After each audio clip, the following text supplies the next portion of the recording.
چلیں جی، اللہ کے فضل و کرم سے آج ہمارا سپارہ جو ہے وہ 70واں ہے اور سورہ حج آیت نمبر 1. بسم اللہ الرحمن الرحیم. یا ایھا الناس اتقوا ربکم ان زلزلۃ الساعۃ شیء عظیم. اے لوگوں اپنے پروردگار سے ڈرو، یقین کرو کہ آنے والی گھڑی کا زلزلہ بڑا ہی سخت واقعہ ہوگا. جس دن وہ تمہارے سامنے موجود ہوگی، اس دن دودھ پلانے والی مائیں اپنا دودھ پیتا بچہ بھول جائیں گی، حاملہ عورتیں اپنا حمل گرا دیں گی. لوگوں کو تم اس حال میں دیکھو گے کہ بالکل متوالے ہو گئے ہیں، حالانکہ وہ متوالے نہیں ہوئے، مگر اللہ کے عذاب کی ہولناکی بڑی ہی ہولناک چیز ہے.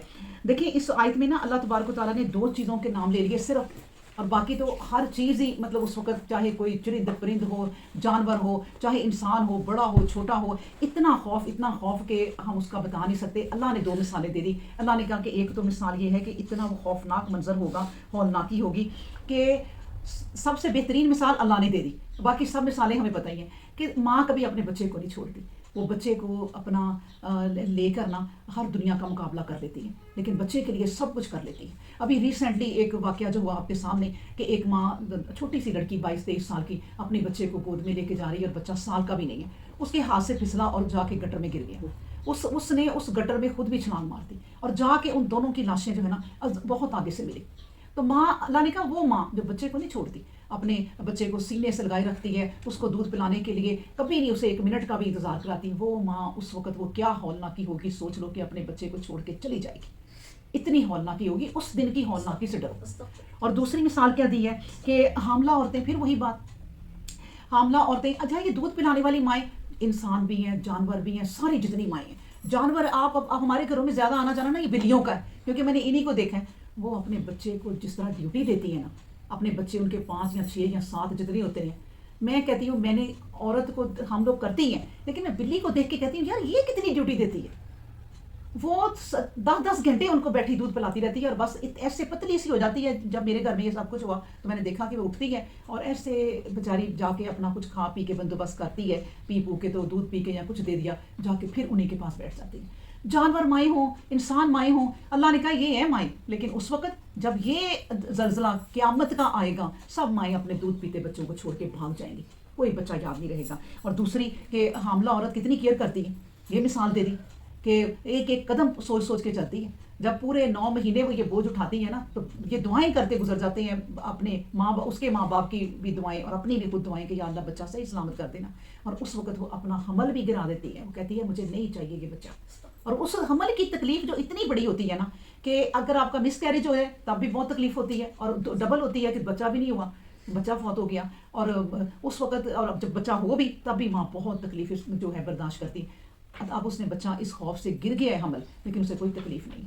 سوچیں اس کی اللہ نے یہ 2 مثالیں دے کے سمجھایا. سوچو کہ وہ زلزلہ جو قیامت کا آئے گا نا اس کی کتنی دہشت ہوگی. اس دن سے تم لوگ ڈرو.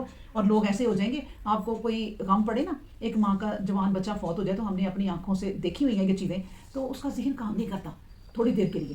تو اور کئی ہیں بڑی مضبوط ہوتی ہیں، برداشت کر لیں. اس وقت یہ جو زلزلہ ہے نا، ساری مائیں، سارے مرد، سارے جانور A to Z جتنے جانور ہیں اس زمین پر پاگلوں کی طرح پھریں گے.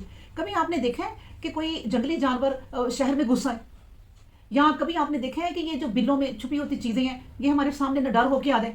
کیسے اپنے آپ کو سنبھالتے پھرتے ہیں. یہ اللہ بتا رہا ہے کہ اس وقت سارے جانور انسان مکس ہو جائیں گے، پتہ ہی نہیں چلے گا کون ہمارے پاس کھڑا ہے کون نہیں کھڑا، نہ انسانوں کو نہ جانوروں کو. اور ان کے ایسے کیوں متوالے ہو جائیں گے، انہیں پتہ ہی نہیں چلے گا، ذہن کام ہی نہیں کریں گے. اس دن سے پھر ڈرو تم لوگ. اور کچھ لوگ ایسے ہیں جو اللہ کے بارے میں جھگڑتے ہیں اور ان کے پاس کوئی علم نہیں ہے، وہ ہر سرکش شیطان کے پیچھے ہو لیتے ہیں. یہ بات لکھ دی گئی ہے کہ جو کوئی اس کا رفیق ہوا وہ ضرور سے گمراہی میں ڈالے گا اور عذاب جہنم تک پہنچا دے گا.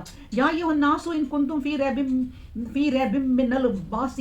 لوگوں اگر تمہیں اس بارے میں شک ہے نا کہ آدمی دوبارہ جی اٹھے گا تو اس بات پر غور کرو کہ ہم نے مٹی سے تمہیں پیدا کیا، پھر اس طرح کے پہلے نطفہ ہوتا ہے، پھر علقہ بنتا ہے، یعنی جونک کی طرح ایک چیز، پھر متشکل اور غیر متشکل گوشت کا ایک لوتھڑا. اور یہ اس لیے ہوتا ہے کہ ہم تم پر واضح کر دیں. پھر دیکھو جس نطفہ کو ہم چاہتے ہیں اسے عورت کے راہ میں ایک مقررہ مدت تک ٹھہرائے رکھتے ہیں، پھر طفولیت کی حالت میں تمہیں باہر نکالتے ہیں، پھر تم پر ایسی حالتیں طاری کرتے ہیں کہ جوانی کی عمر تک وہ پہنچ جاتے ہیں، اور پھر تم میں کوئی ایسا ہوتا ہے جو بڑھاپے سے پہلے ہی مر جاتا ہے، کوئی ایسا ہوتا ہے جو عمر کی نکمی حالت کی طرف لوٹا دیا جاتا ہے، سمجھ لو، اور سمجھ بوجھ کا درجہ پا کر پھر نہ سمجھی کی حالت میں پڑ جائے۔ تم دیکھو گے کہ زمین سوکھی پڑی ہے، پھر جب ہم اس پر پانی برسا دیتے ہیں تو اچانک لہلہانے اور ابھرنے لگتی ہے، ہر قسم کی رویدگی میں سے حسن و خوبی کا منظر اگ آتا ہے۔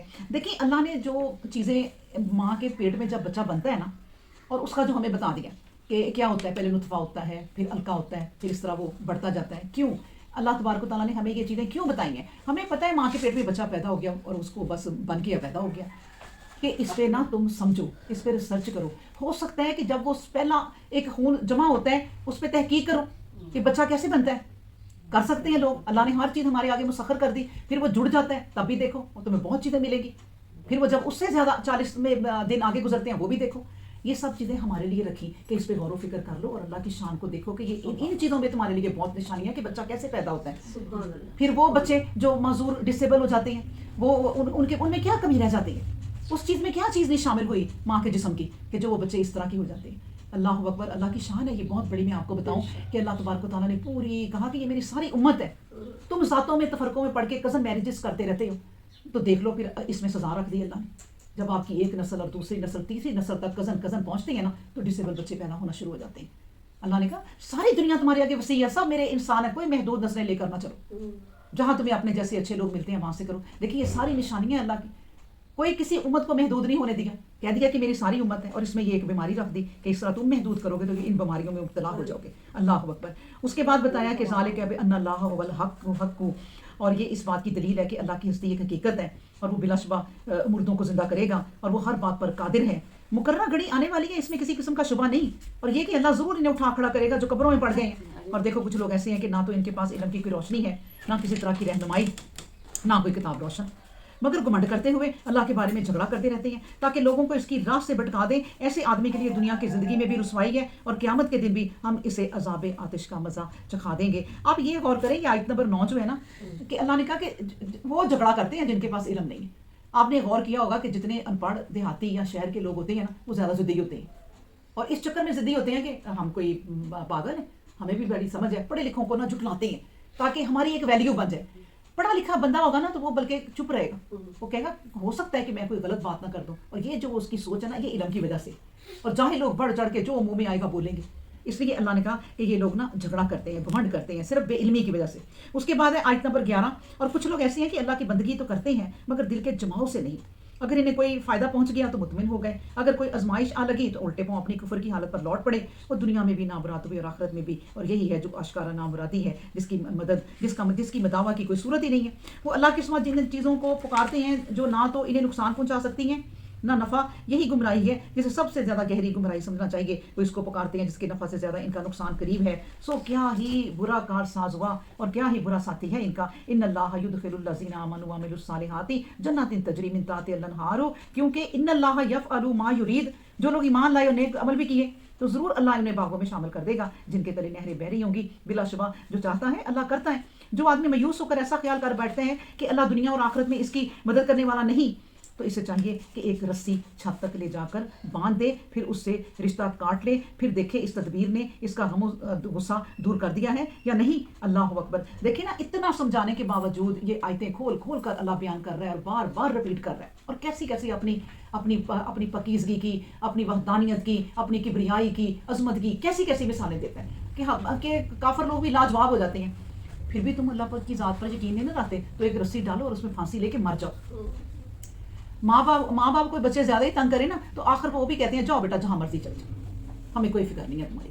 تو اسی طرح اللہ نے بھی پھر کہہ دیا کہ پھر اس سے دیکھو تمہارا غصہ کم ہوتا ہے کہ بڑھتا ہے، پھر تمہارا کیا بنتا ہے آگے جا کے۔ اور دیکھو اس طرح ہم نے یہ کلام روشن دلیلوں کی شکل میں اتارا ہے، اور اس لیے اتارا ہے کہ جسے اللہ چاہتا ہے راہ پر لگا دیتا ہے۔ ان الذین آمنوا والذین ہادوا، جو لوگ ایمان لائے، جو یہودی ہیں، جو صابی ہیں، جو نصارہ ہیں، جو مجوسی ہیں، جو مشرک ہیں، قیامت کے دن ان سب کے درمیان اللہ فیصلہ کر دے گا اور ان کے اعمال کی حقیقت کا آشکارا ہو جائے گی۔ اللہ سے کوئی بات چھپی ہوئی نہیں، وہ سب کچھ دیکھ رہا ہے۔ الم تری ان اللہ یسجد لہ من فی السماوات و من فی الارض، کیا تم نہیں دیکھتے کہ جو کوئی بھی آسمانوں میں اور جو کوئی بھی زمین میں ہے، نیز سورج، چاند، ستارے، پہاڑ، درخت، چار پائے سب اللہ کے سر بسجود ہیں، ان میں سے ہر ایک اللہ کا فرما ہے، فرما بردار ہے، اور کتنے ہی انسان بھی ہیں، ہاں بہت انسان ایسے بھی ہیں کہ ان پر عذاب کی بات ثابت ہو گئی، اور جس کسی کو اللہ ذلت میں ڈالے تو پھر کوئی نہیں جو اسے عزت دینے والا ہو، وہ جو چاہتا ہے کرتا ہے۔ اللہ اکبر، سجدہ کر لے۔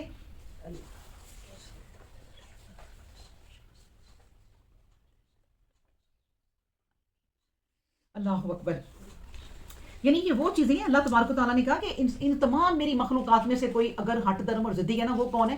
وہ انسان ہے۔ پہاڑ بھی ہیں، درخت بھی ہیں، پودے بھی ہیں، چرند پرند بھی ہیں، سب لوگ اللہ نے بتایا یہ سورج چاند ستارے سب مجھے سجدہ کرتے ہیں۔ ایک انسان ہے جس کی اکڑ جو ہے نا وہ ختم نہیں ہوتی۔ یہ وہ مخالف فریق ہیں جو اپنے پروردگار کے بارے میں ایک دوسرے سے مخالف باتیں کرتے ہیں۔ ان میں سے جنہوں نے کفر کی راہ اختیار کی، ان کے لیے آگ کا پہناوا قطع کر دیا گیا ہے، اور ان کے سروں پر کھولتا ہوا پانی انڈیلا جائے گا۔ اس سے جو کچھ ان کے شکم میں ہے جل کر گل اٹھے گا، اور ان کے جسم چمڑے کا بھی یہی حال ہوگا۔ نیز ان کی دیکھیں، وہ ایک نبی کریم صلی اللہ علیہ وسلم نے فرمایا تھا نا کہ یہ جو قیامت کا ایک ذرہ ہے نا، ایک گندک کا اتنا سا قطرہ ایک دنیا میں گر جائے نا تو پوری دنیا تباہ ہو جائے۔ اس عذاب سے ڈرو، اور اس دن کوئی بچانے والا بھی نہیں ہوگا۔ اس دن اب یہ بھی نہیں ہوگا کہ چلو ہم توبہ کر لیں گے معاف ہو جائیں گے، توبہ بھی قبول نہیں ہوگی۔ تو بس پھر اس عذاب سے ڈرو کہ تمہارے سروں پہ جو پانی ڈالا جائے گا نا تو جسم پگھل کے سارا نیچے گر جائے گا اور ہڈیاں رہ جائیں گی، لیکن اللہ نہیں بس کرے گا۔ اللہ کہے گا دوبارہ سے میں تمہارا جسم بناؤں گا اور تمہاری کھال کو بار بار میں اتار کر پھینکوں گا۔ نیز ان کی روک تھام کے لیے لوہے کے گرز ہوں گے۔ اللہ اکبر، نبی کریم صلی اللہ علیہ وسلم نے فرمایا کہ قبر میں جب کسی کافر کو دفنایا جاتا ہے نا تو جو فرشتہ آ کے اس پہ تھوڑا گرز مارتا ہے نا تو اس کی جو چیخ نکلتی ہے اس کو جنوں انس کے علاوہ تمام چرند پرند درخت جتنے جانور ہیں نا سب سنتے ہیں۔ جیسے آپ نے گدھے کو دیکھا ہوگا کہ نبی کریم صلی اللہ علیہ وسلم نے کہا جب گدھا بولتا ہے نا بہت زیادہ تو وہ شیطان کو دیکھتا ہے۔ یعنی یہ جو چیزیں ہیں نا کہ اللہ نے جو بنائی ہیں مخلوقات، یہ سب کچھ دیکھ رہی ہیں، صرف ہمیں غائب کا علم ہمارے لیے رکھا ہے۔ جب کبھی دکھ سے بے قرار ہو کر، آیت نمبر ہے 22، اور جب کبھی دکھ سے بے قرار ہو کر نکلنا چاہیں گے تو اس حال میں لٹا دیے جاؤ گے کہ عذاب سوزاں کا مزہ چکھو۔ ان اللہ یدخل الذین آمنوا وعملوا الصالحات، پھر اللہ نے وہی تسلی دے دی بار بار کہ جو فریق ایمان لایا اور نیک عمل ہوا تو یقیناً اللہ اسے نعیم ابدی کے باغوں میں داخل کرے گا، جن کے تلے نہریں بہری ہوں گی، ان پر کبھی خزاں نہیں آئے گی، انہیں وہاں سونے کے کنگن اور موتیوں کے ہار پہنائے جائیں گے، اور لباس ان کا ریشمی ہوگا۔ اور انہیں ایسی بات کی رہنمائی ملی جو نہایت پاکیزہ ہے، انہیں ایسی راہ پر چلایا گیا جس کی ستائش کی گئی ہے۔ ان الذین کفروا ویصدون عن سبیل اللہ، اور جن لوگوں نے کفر کی راہ اختیار کی اور جو اللہ کی راہ سے لوگوں کو روکتے ہیں، نیز مسجد حرام سے جسے ہم نے بلا امتیاز تمام انسانوں کے لیے ٹھہرایا ہے، خواہ وہاں کے رہنے والے ہوں یا باہر سے آنے والے ہوں، ہر اس آدمی کو جو اس میں ازراہ ظلم حق سے منحرف ہونا چاہے گا عذاب دردناک کا مزہ چکھائے جائیں گے۔ اب دیکھیں نا، سب سے پہلے تو انہوں نے لوگوں کو تو روکتے ہی تھے، نبی کریم صلی اللہ علیہ وسلم کو بھی روک دیا، اور وہ عمرہ کرنے کے لیے جا رہے تھے یا حج کرنے کے لیے جا رہے تھے تو وہیں پر روک دیا گیا، اور کافی دیر وہ وہاں کھڑے رہے، قربانی کے جانور لے کے کھڑے رہے۔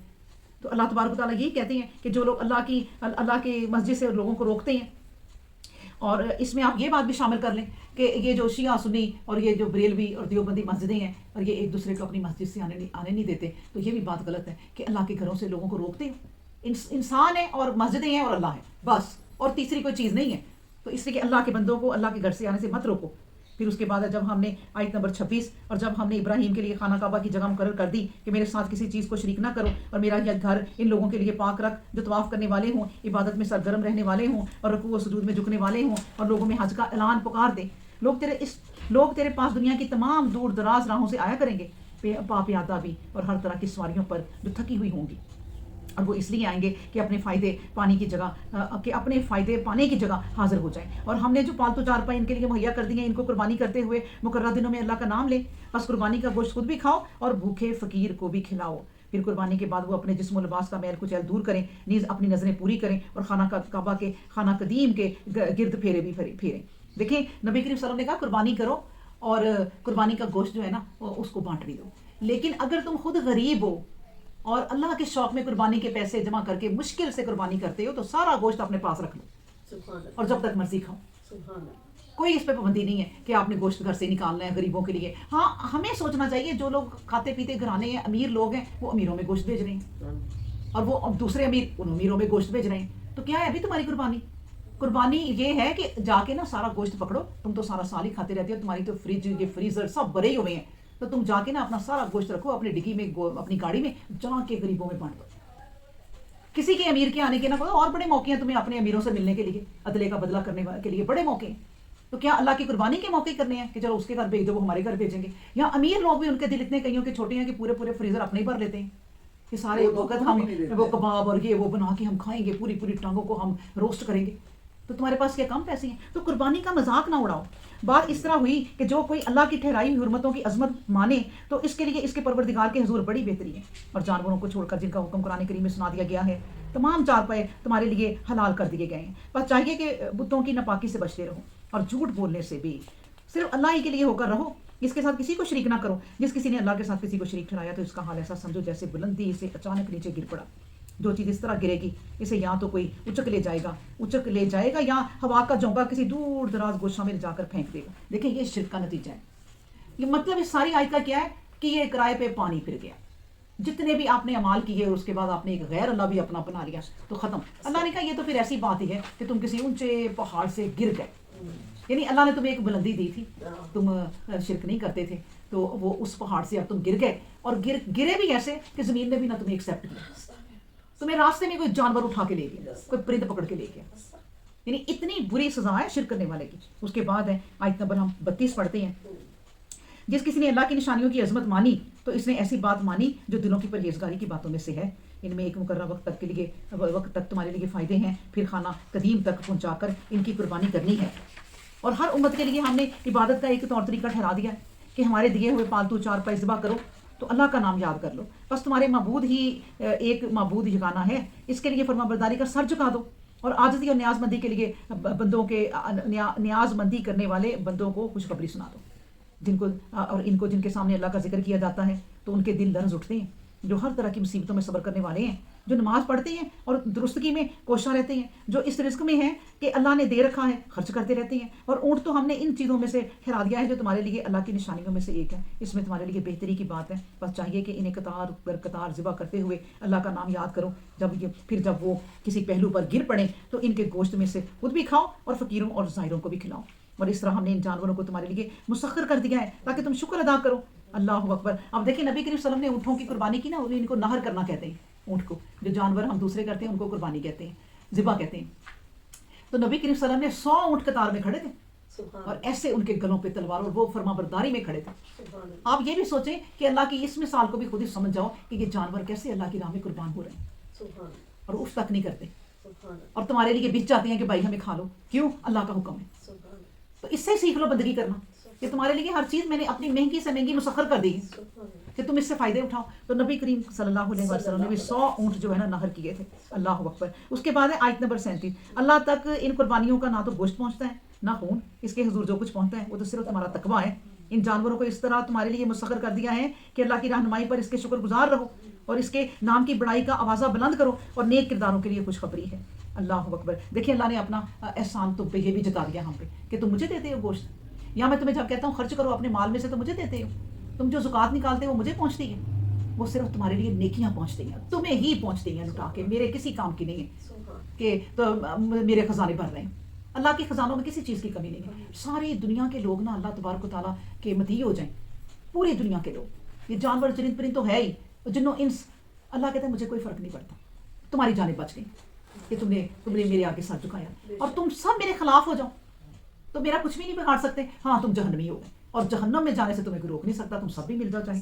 اللہ اکبر. اس کے بعد ہے آیت نمبر 38. جو لوگ ایمان لائے یقیناً اللہ کی مدافعت کرتا ہے، اس میں کوئی شبہ نہیں کہ اللہ امانت میں خیانت کرنے والوں کو کہ وہ کفران نعمت کر رہے ہیں کبھی پسند نہیں کرتا. جن کے خلاف ظالموں نے جنگ کر رکھی ہے اب انہیں بھی جنگ کی رخصت دی جاتی ہے کیونکہ ان پر سراسر ظلم ہو رہا ہے اور اللہ ان کی مدد پر قادر ہے. یہ وہ مظلوم ہے جو بغیر کسی حق کے اپنے گھروں سے نکال دیے گئے.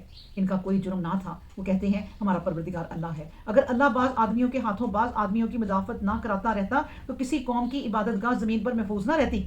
خانقاہیں، گرجے، عبادت گاہیں، مسجدیں جن میں کثرت کے ساتھ اللہ کا ذکر کیا جاتا ہے سب کبھی کے جا چکے ہوتے. جو کوئی اللہ کی حمایت کرے گا تو ضروری ہے کہ اللہ بھی اس کی مدد فرمائے اور کچھ شبہ نہیں ہے کہ وہ یقیناً قوت رکھنے والا اور غالب ہے. دیکھیں اللہ تبارک و تعالیٰ نے بتا دیا کہ لوگوں کو گھروں سے نکالا. کن کو نکالا گیا تھا؟ یعنی کہ اب بھی بے شمار جنگیں ہو رہی ہیں، وہ تو اس مثال کے لیے وہ بھی ہیں، لیکن اس وقت مکہ سے لوگوں کو نکالا گیا. نبی کریم صلی اللہ علیہ وسلم کو ہجرت کرنی پڑ گئی اور انہوں نے ان کو ان کے گھروں سے نکال دیا، ان کے مال سے دربدر کر دیا، یہاں تک کہ لوگوں کو جانے نہیں دیتے تھے کہ اپنے مال سارے ہمارے حوالے کر کے جاؤ، لوگوں کے گھروں کے تالے کھلوا لیتے تھے کہ یہ گھر کھول کے جاؤ، اب یہ تمہارے گھر نہیں ہے۔ جب مکہ لوگ چل گئے، مکہ چھوڑ کر تو مدینہ چل گئے اور ان کے گھروں پر بھی قابض ہو گئے۔ دوسری بات اللہ اس آیت میں یہ بتاتی ہے کہ قوت اپنی پیدا کرو، اپنی قوت بناؤ، کیونکہ اگر قومیں قوت نہیں نہ بناتی تو کسی کی عبادت گاہیں نہیں رہتی، نہ گرجے رہیں گے نہ مسجدیں رہیں گی، کوئی عبادت گاہیں نہیں، دوسرے آ کے تم پہ حملہ کر دیں گے۔ تو اس لیے جو ایک قوم ہوتی ہے نا دوسری قوم کی حفاظت کرتی ہے۔ اب جو بھی کسی غیر ملک میں جا کے دیکھے رہتے ہیں، آخر ان کی عوام ان لوگوں سے بھی ڈرتی ہیں کہ یہ لوگ اکٹھے ہو جائیں گے، ان کے لیے بھی مسجد بنائی ہوتی ہے، ہندو ہیں ان کے لیے بھی وہاں مندر بنائے ہوتے ہیں۔ تو اس طرح اگر تم لوگوں میں قوت نہیں ہوگی اور تمہارے لیے پھر مسجد اور عبادت گاہیں بھی تمہاری نہیں رہیں گی۔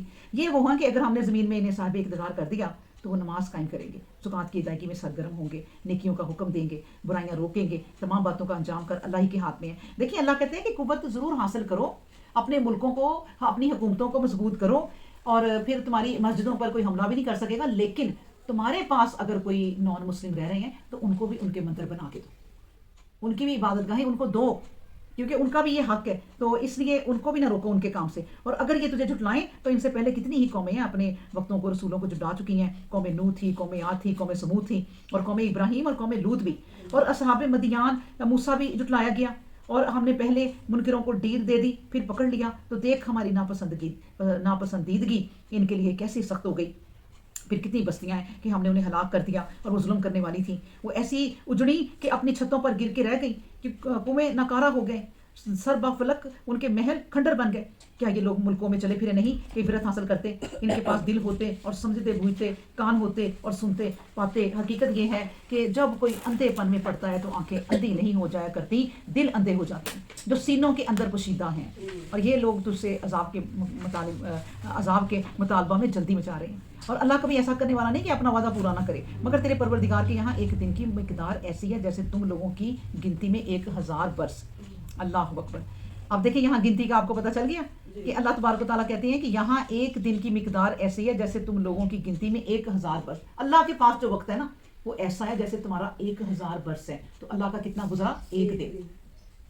اس دن کے حساب سے حساب ہوگا، تو پتہ نہیں کتنے عرصہ کھڑے رہیں گے لوگ، اور کتنی ہی بستیاں ہیں 48، اور کتنی ہی بستیاں جنہیں ہم نے ڈیل دی اور وہ ظالم تھی، پھر ہم نے مواخذہ میں پکڑ لیا، اور بلا کر سب کو ہماری طرف لوٹنا ہے۔ کہہ دیجئے اے لوگوں میں اس کے سوا کچھ نہیں ہوں کہ تمہیں علانیہ خبردار کر دینا چاہتا ہوں، فالذین آمنوا وعملوا الصالحات لہم مغفرۃ ورزق کریم، پس جو لوگ ایمان لائے اور نیک عمل کیے ان کے لیے بخشش ہے اور عزت والی روزی ہے، اور جن لوگوں نے اللہ کی نشانیوں کے خلاف لڑ کر کامیاب ہونا چاہا وہ دوزخی ہیں۔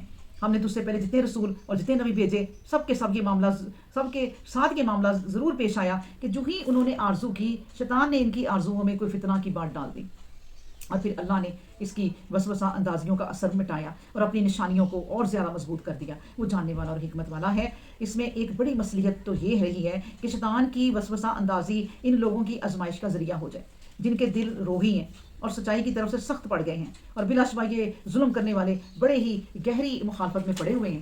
اور آیت نمبر ہے 54، اور اس میں یہ مصلحت بھی تھی کہ جن لوگوں نے علم پایا ہے وہ جان لیں کہ یہ معاملہ تیرے پروردگار کی طرف سے ہے، اور اس طرح یہ اس پر ایمان لے آئیں اور ان کے دلوں میں عز و نیاز پیدا ہو جائے۔ لیکن اللہ ایمان والوں کی سیدھی راہ چلانے والا ہے۔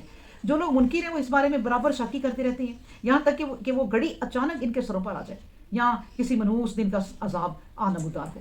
اس دن بادشاہی صرف اللہ کی ہوگی، وہ ان سب کے درمیان فیصلہ کرے گا۔ یا پھر ان لوگوں کے لیے نعم و سرور کے باغ ہیں جو ایمان لائے اور نیک عمل کیے، اور ان لوگوں کے لیے ذلیل کرنے والا عذاب ہے جنہوں نے انکار کیا اور ہماری نشانیاں جھٹلائیں۔